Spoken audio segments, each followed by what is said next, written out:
चर्चा खुशियों की कि आदमी कैसे खुशियां ज़्यादा ले सकता है। आज ऐसा समय आ गया है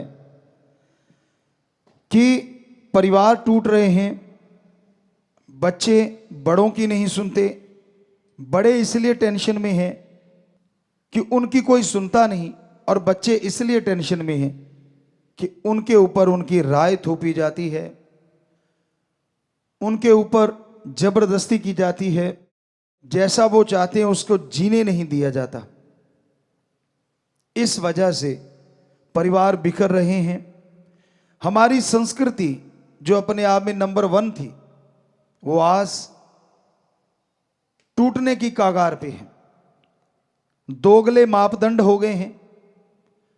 पुरुष जो है वो चाहता है मैं आजाद घूमूं, मैं फॉरेन कल्चर को अडेप्ट कर लूं, मेरे लिए कोई बंदिश ना हो, मैं कहीं भी घूमूं, कहीं भी चरूं, मुझे ना रोका जाए।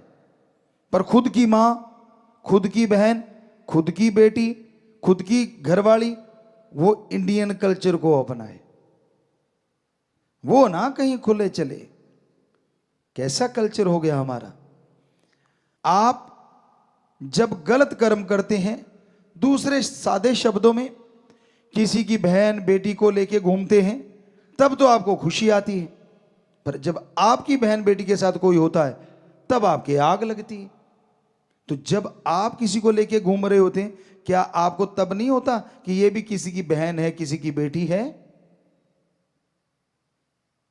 सो कहने का मतलब, एक जैसा संस्कृति ने, भारतीय संस्कृति ने पवित्र वेदों में एक जैसा माहौल बनाया था कि अगर पति पत्नी के लिए देवता है तो पति के लिए पत्नी भी देवी है,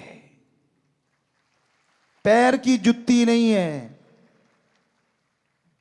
जो लोग ऐसा समझते हैं, चाहे वो पति हो या पत्नी, क्योंकि आज ऐसा दौर चल रहा है, कमाने वाला, या यूं कह लीजिए विचारों की वजह से कई बार पति हावी रहता है कहीं पे तो कहीं पत्नी। ऐसा नहीं होना चाहिए, बराबर का दर्जा होना चाहिए।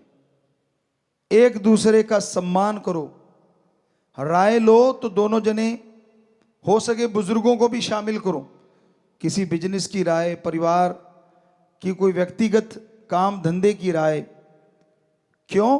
क्योंकि पता नहीं कौन परिवार में से अच्छी राय दे दे और आपका बिजनेस व्यवहार तरक्कियों में चरम सीमा पे पहुंच जाए। आपको लगता है आपके बाप को कुछ नहीं आता, वो तो अनपढ़ गंवार है। दादा दादी तो बहुत पुराने जमाने के हैं। गलत। एक शिक्षा होती है जो उम्र के साथ मिलती है, तजुर्बा। कितने पढ़ लिख लो, कितनी डिग्रियां ले लो, जिंदगी का तजुर्बा जो सिखाता है वो किताबें नहीं सिखा सकती। इसलिए उनकी बात सुना करो। क्या पता आपको आपके घर में ही कोच मिल जाए जो आपको कोचिंग दें और आपका बेड़ा पार। और बुजुर्गों को चाहिए बच्चों की बात भी सुननी चाहिए। आपको एक छोटा सा उदाहरण देते हैं। बेपरवाह जी परमपिता शास्त्राम जी दाता रहबर, जो अब इस बॉडी में हैं, वो उस बॉडी में भी घूम रहे थे। बेरियों की तरफ हम जा रहे थे और रास्ते में एक छोटा सा बच्चा मिला। कहने लगा पिताजी पिताजी बात करनी है। पूछा बोल बेटा क्या बात करनी है? तो कहने लगा सफेद कपड़े या कोई भी कपड़ा आप डालते हैं ना, जब उल्टा करके डाला करो। तो हमने पूछा क्यों भाई, किस लिए बेटा? कहने लगा जी एक तो दाग धब्बा, अगर हल्का फुल्का मिट्टी आएगी तो अंदर आएगी और झड़का के पहनेंगे उड़ जाएगी, हल्का फुल्का धब्बा लगा भी तो अंदर की साइड लग गया। दूसरा, परमपिता जी कहते यानी कि वो हम बताते हैं, कहते क्या कि मक्खी मच्छर आएगा तो अंदर की साइड में रहेगा और जब उसको सीधा करेंगे तो वो निकल जाएगा, और उसको पहनेंगे तो नेचुरली सही रहेगा। तो बेपरवाह जी हंस के कहने लगे भाई छोटा बच्चा भी राय देना तो उसकी राय ले लेनी चाहिए अगर वो अच्छी हो। तो जो आपके नन्हे नन्हे फूल हैं, छोटे छोटे जो खुशबू बिखेर रहे हैं, कलियां हैं, ये छोटे छोटे बच्चे भी दिमाग रखते हैं, इनके भी दिमाग है, यहां भूसा नहीं भरा हुआ। अगर इनकी बात भी आप सुन लो तो क्या पता ये आपसे बढ़िया कोई सजेशन दे दें जिससे पूरे घर का फायदा हो जाए। क्या पता ये कोई ऐसे बढ़िया आइडियाज दे दें जिससे घर परिवार में प्यार बढ़ जाए। कम मत आंको किसी को भी। बहस का मतलब झगड़ा नहीं होता, क्योंकि हमने बहुत देखा है लोग जब बहस करने बैठते हैं, बहस का मतलब दूसरे शब्दों में अगर सही बोले तो चर्चा होना चाहिए। चर्चा करना, किसी टॉपिक पे चर्चा करो, तो वो चर्चा करना ज्यादा सटीक शब्द है। बहस तो झगड़ने को भी आजकल नमूना बन गया है, झगड़े को ही बहस कह देते कि शुरुआत बहस और फिर झगड़ा। चर्चा करो स्वस्थ तरीके से कि भाई तू अपने विचार बता, उसको काटो ना, उसकी पूरी बात सुनो, दूसरे को बोल तू बता, तीसरे को बोल तू बता। अब सबकी सुने जो घर का मुखिया है, और फिर कहे कि बेटा हो सके तो लिखो पॉइंट, जो मेन पॉइंट होते हैं उनको लिख लो जो परिवार वाले चर्चा कर रहे हैं। तो जिसका सबसे बेस्ट है उसका क्यों बेस्ट है और दूसरों का क्यों कम है ये बताओ, और फिर कहो कि मुझे ये लगा कि ये सबसे बेस्ट तरीका है। फिर चर्चा करो क्या बेस्ट है, इसमें क्या माइनस है, क्या प्लस है। तो यकीन मानो लास्ट में उस चर्चा का जो रिजल्ट है 100% पॉजिटिव निकलेगा और आपके घर में खुशियां आएंगी। पर आप बात करने से पहले ही काट देते हो, तुझे बड़ा आता है, तू बड़ा कल का छोकरा और मुझे समझाएगा, तू होता कौन है। आपकी ईगो हार्ट हो गई क्योंकि बच्चे ने आपसे बढ़िया तरीका बता दिया। ये गलत है, बल्कि खून तो आपका है, बल्कि मान करो, सत्कार करो, खुश हो जाओ कि देखो मेरे खून में कितना ज्यादा अकल है, कितनी ज्यादा दिमाग है। पॉजिटिव लो उस चीज को, नेगेटिव ना लो। और बच्चों को भी जैसे हमने बताया अपने मां बाप का सत्कार करना चाहिए, इज्जत करनी चाहिए। ये आप मान लीजिए 20 से 30 साल की उम्र की चर्चा कर रहे हैं हम अभी जो कर रहे हैं, वैसे तो बचपन से आजकल माने तो बचपन से 30 साल तक बुजुर्ग कोई बात नहीं समझ पा रहे, आपके मां बाप, दादा दादी, नाना नानी, मतलब बुजुर्ग आपसे बड़े, तो आप बजाय उनको नीचा दिखाने के बच्चों प्यार से, सत्कार से, इज्जत से बात करो। पहले उनकी पूरी सुन लो, फिर उनका सत्कार करो कि भाई पापा जी आपने बहुत बढ़िया बात बताई, पर अगर आप आज्ञा दें तो क्या मैं भी कुछ बता सकता हूं, मेरे भी माइंड में कुछ आइडिया आ रहा है। तो हमें लगता है उनकी ईगो हार्ट नहीं होगी, अहंकार को ठेस पहुंचती है ना, तब गड़बड़ होती कि मैं बड़ा तू छोटा, तू है क्या। तो जब आप कहोगे कि जी मैं, अगर आप आज्ञा दें तो मैं आप एक रिक्वेस्ट है, मैं भी अपनी बात रखना चाहता हूं, यकीन मानो उसको लगेगा हाँ मेरी ईगो हार्ट नहीं, क्योंकि पहले ही सत्कार कर दिया, उसको बड़ा बना दिया, तो फिर वो आपकी बात भी सुनेगा और अच्छी लगेगी तो मानेगा भी। तो ये तरीके होते हैं घर परिवार को बांध के रखने की। संयुक्त परिवार होते थे तो उसमें कितनी खुशियां होती थी। तो कहने का मतलब संयुक्त परिवार जो होता है ना, बड़े फायदे होते हैं। मान लो 2 भाई हैं, इकट्ठे रह रहे हैं, आगे 2 बच्चे हैं, तो उनमें से एक भाई नौकरी करता है, दूसरा भाई अगर मान लो खेती बाड़ी या कोई थोड़ा बिजनेस करता है, तो कहते हैं ना 1 और 1 11 हो जाते हैं और एक ही रह जाता है। और दूसरी बात, खास करके सत्संगियों को, हम अपने उन बच्चों को जो राम नाम से जुड़े हैं जरूर हाथ जोड़ के कहना चाहेंगे कि अगर आप 2-3 भाई हो, इकट्ठे रह रहे हो, तो 2 लोग अगर घर का काम कर रहे हैं और एक सेवा के लिए फ्री हो सकता है, तन मन धन से परहित परमार्थ कर सकता है। बदल बदल के करते रहे ना, एक बार एक आ गया, दूसरी बार दूसरा आ गया, तीसरी बार तीसरा आ गया। और आज के युग में, आज के समय में परहित परमार्थ अपने को छोड़ के सारी सृष्टि का भला करना, अपना तो करना ही होता है, वो तो एक आत्मिक मालिक ने शक्ति दी है कि आप आत्मिक रक्षा करें, आत्मरक्षा वो तो करना ही है। लेकिन फिर अपने को छोड़ के परहित परमार्थ करने वाला कोई कोई है। अगर सारी जनसंख्या देखें तो वीडियो बनाने वाले मिल जाएंगे, एक्सीडेंट हुआ पड़ा है, खून निकल रहा है, कोई किसी को मार रहा। अभी पीछे एक हमने देखा, शरेआम दिल्ली में एक राक्षस प्रवृत्ति का बच्चा एक बिटिया पे चाकू बरसा रहा था। वो बड़ा हाईलाइट हुआ था, हमने टीवी पे देखा। तो वहां लोग आ रहे हैं, जा रहे हैं, किसी ने कोई वीडियो बना रहा है। अरे लानत ऐसे लोगों पे और लानत उनके शिक्षा पे। क्यों नहीं दो चार ने मिलके उसको पकड़ लिया, उसके पीछे से जाते और बाजू काबू कर लेते, बात खत्म। लेकिन नहीं, मरने दिया। यहां तक नहीं, उसने पत्थर उठा के वो जो किया, ये रोंगटे खड़े करने वाली घटना थी। लेकिन वहां लोग ऐसे जा रहे थे जैसे कोई बात ही ना हुई हो।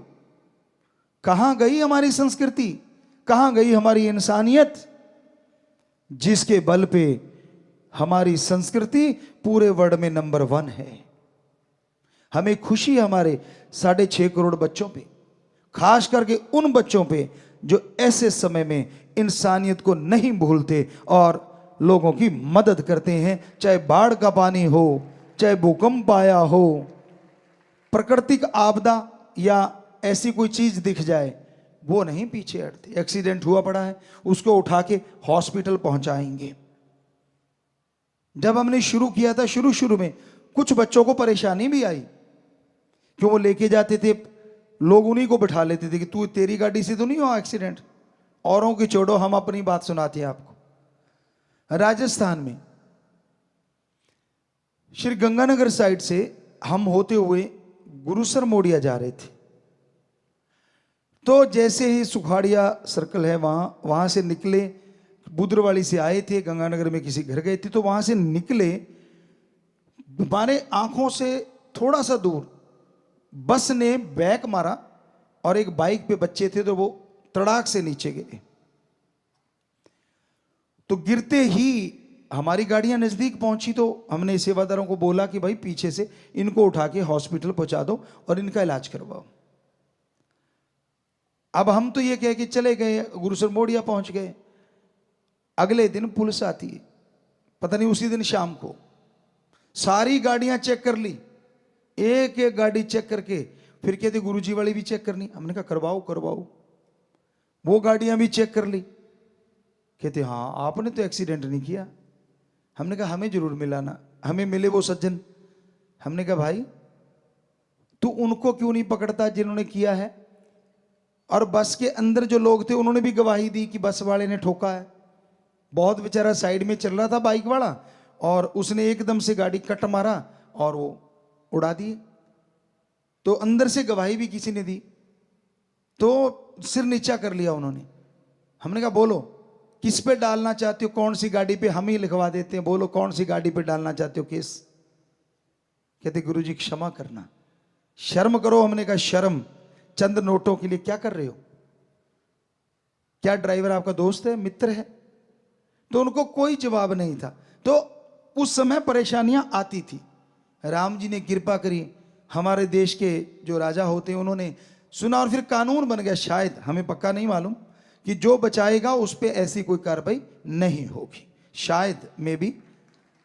तो अब साध संगत जबरदस्त तरीके से लोगों की जान बचा लेती है जो एक्सीडेंट में पड़े होते हैं या डूब रहे होते हैं, तो बड़ा अच्छा लगता है। तो ये इंसानियत की सेवा के लिए अगर आपके परिवार का एक मेंबर आ गया, वो सेवा कर रहा है, और यकीन मानो घर का 1 या 2 लोग जो बिजनेस कर रहे हैं, वो जो सेवा कर रहा है ना, आपके बिजनेस में भी हो सकता है दुगना चौगुना मुनाफा हो जाए और शरीर की तंदुरुस्ती ताजगी भी जरूर आएगी। इसलिए संयुक्त परिवार अच्छे होते हैं, जो पुरातन समय से चले आ रहे थे। तो कहने का मतलब कितना अंतर आ गया। क्या थी हमारी संस्कृति। हमारे गांव में हमने देखा, हमें बचपन से लेके आज तक राजनीति में ना कोई इंटरेस्ट था ना है, तो पर फिर भी आपको एक बात बताना चाहते हैं। छोटा सा गांव, 774 या 80 90 ऐसे कुछ वोट थे। गांव के 2 लोग जाते थे, चुने हुए थे, वो जाते और किसी को कह के आते कि वोट आपको डालेंगे। पूरा गांव, हमारे जी स्कूल बना देना। स्कूल वहां से 5-6 किलोमीटर दूर था, छोटा सा गांव था। तो वो आके गांव वालों को इकट्ठा करते, कोई बच्चे नहीं जाते थे, सिर्फ घर का मुखिया, सारे इकट्ठे हो जाते। वो कहते थे भाई अब फलां बंदे ने वायदा किया है, अपने स्कूल बन जाएगा तो वोट उधर डालनी। कहते जी ठीक है, ये नहीं पूछते क्या क्यों किंतु परंतु, सारे घरों में आते और अपने परिवार को आके कहते भाई वोट फलां जगह लगाना है। और ऐसा ही हुआ, स्कूल बन गया, क्योंकि वही जीता जिसको वोट डाली। अगली बार फिर वायदा कराए कि भाई हमारे स्कूल को अपग्रेड कर देना और हो सके तो बिजली और रोड नहीं है हमारे। फिर वही जीता, क्योंकि तब वो पेटियां पुटियां खुला करती थी। हमें मालूम नहीं तब क्या चक्कर था, कोई इंटरेस्ट नहीं था हमारा, सच कह रहे हैं आपको, झूठ नहीं बोल रहे। तो कहते थे तब कोई पेटियां पुटियां खुलती थी वोट गिनते टाइम, तो वोट गिनते रहे गिनते रहे गिनते रहे। और जब पेटी खुली, वो हार रहा था जो एमएलए था, वो जब गुरुसर मोडिया की पेटी थी वो खुली, पेटी खुलते ही वो जो बंदा 400 से हार रहा था वो 300 कुछ वोटों से जीत गया। यहां तक हमें बताया, हमें नहीं मालूम कितनों से जीता था वो। तो पेटी खुलने की वजह से वो क्योंकि गिनती करवा रहा था, उसको पता चल गया कि हां मुझे इन्होंने ही जिताया है। तो फिर 10वीं का स्कूल भी बना, रोड भी बनी और बिजली भी आई। तो हमारा यहां ये नहीं कि क्या हुआ, कहने का मतलब इतनी एकता होती थी, पूरे गांव की परिवार संयुक्त रहते थे, अलग हो जाते थे लेकिन फिर भी भाईचारा यूं रहता था।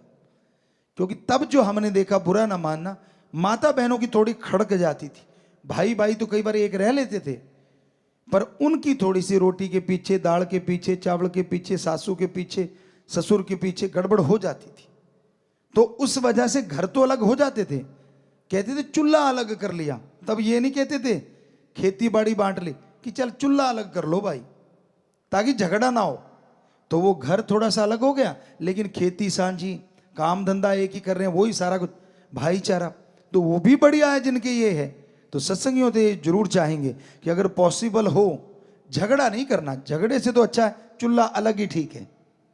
पर अगर लगता है काम धंधा साझा कर लो, और 1 महीने के बाद हिसाब जरूर कर लिया करो, चाहे सगा भाई है, चाहे दोस्त है, चाहे मित्र है, लंबा मत डालो। महीने के बाद हिसाब होगा, तो अगर कोई बेईमानी कर रहा है पता चल जाएगा, तो अपना किनारा कर लो, और लगता है कि सारा सही चल रहा है तो और जोर लगाओ। तो ऐसा अगर पॉसिबल हो तो आप जरूर करना। मालिक आपको खुशियां दे, बहुत आशीर्वाद।